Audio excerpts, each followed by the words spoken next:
กันแหลนจำเกตผู้ไทยโอ้ยแหลนจำเกตผู้ไทย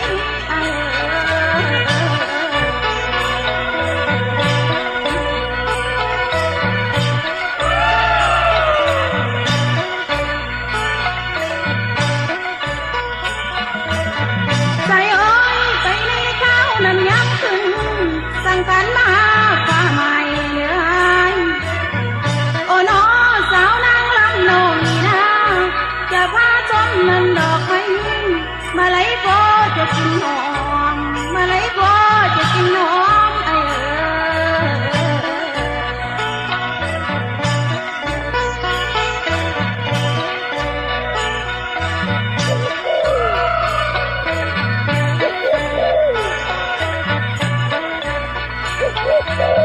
ใส่อ้อยดอกข้าย้อมนั้นจุ่มสี